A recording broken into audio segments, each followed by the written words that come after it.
Bonjour, je répondrai à vos questions posées dans les commentaires. Si vous avez aimé la vidéo, vous mettez un like. Et si vous l'avez vraiment aimé, vous pouvez la partager sur votre Facebook. Alors vous voulez réussir l'épreuve du DALF C1 et vous vous inquiétez pour la partie production orale. C'est vrai que c'est une partie de l'examen qui est vraiment redoutée par les élèves, par de nombreux élèves.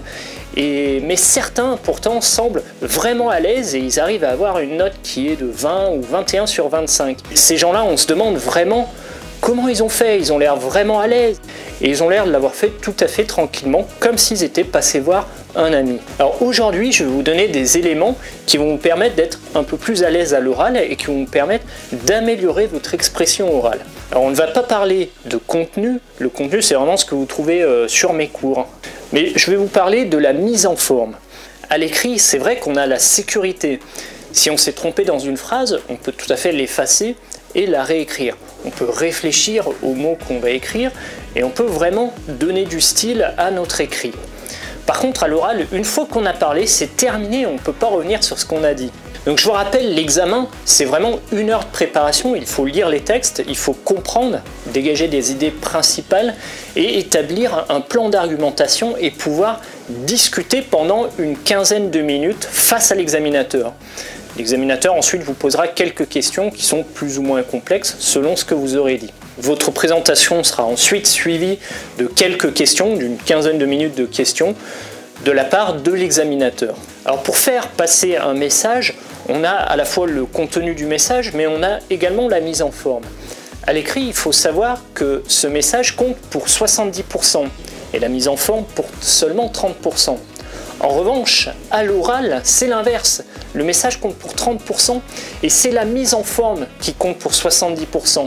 Pourquoi? Parce que la mise en forme, c'est vous, ça va être votre manière de parler. Et aujourd'hui, je vais vous donner vraiment des astuces pour améliorer cette mise en forme et pour vous donner le maximum de chances d'atteindre un 20 ou un 21 sur 25. Allez, j'ai fait une suite de petits conseils.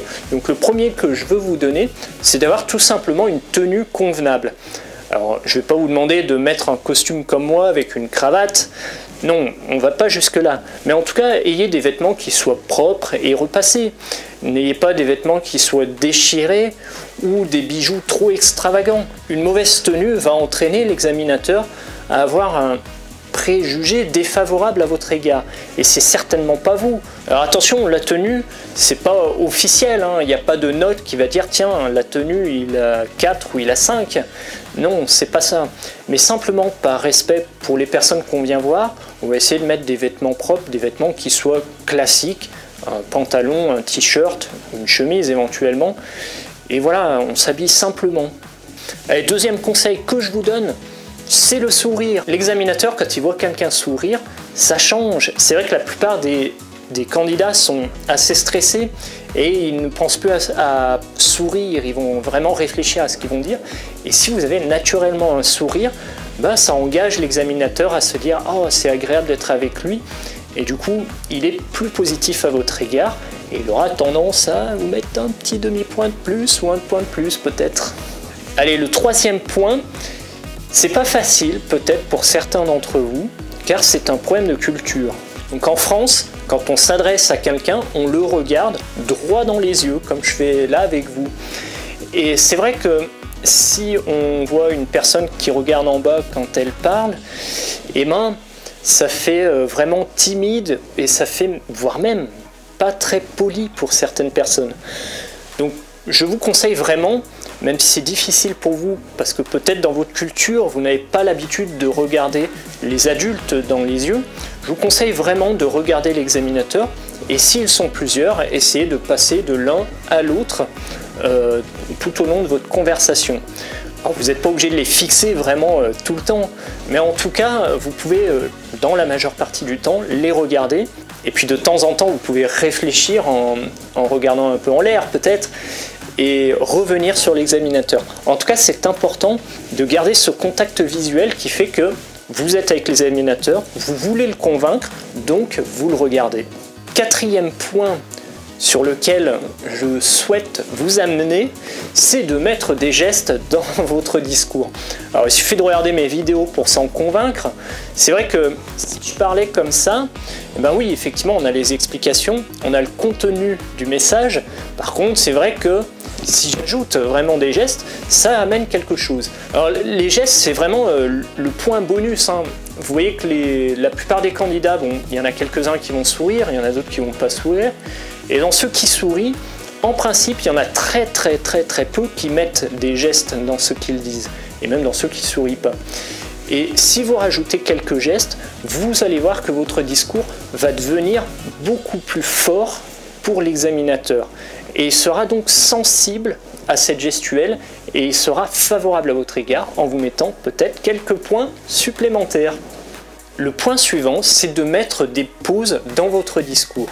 Déjà, quand vous allez présenter votre argumentation, vous n'allez pas pouvoir lire votre texte. Vous allez pouvoir de temps en temps jeter un coup d'œil à votre plan, mais vous ne pourrez pas lire, vous serez obligé de parler. Et le fait de parler, de temps en temps, les candidats ont tendance à vouloir en dire le plus possible et à vouloir aller le plus rapidement possible. Donc ils vont débiter des phrases le plus rapidement possible sans mettre de pause. Et c'est une erreur, parce que si vous mettez une pause sur un point important, ça laisse le temps à l'examinateur de bien comprendre votre argument et ça lui permet d'assimiler tout ce que vous avez dit. Donc n'oubliez pas vraiment de mettre quelques petites pauses de temps en temps à la fin d'un argument fort ou à la fin d'une phrase qui fait vraiment la transition avec ce que vous avez dit auparavant. Et vous verrez que l'examinateur va vraiment suivre tout ce que vous allez dire, il va assimiler petit à petit vos arguments et le cheminement de votre pensée, et vous verrez qu'il sera vraiment conquis par ce que vous avez dit à la fin.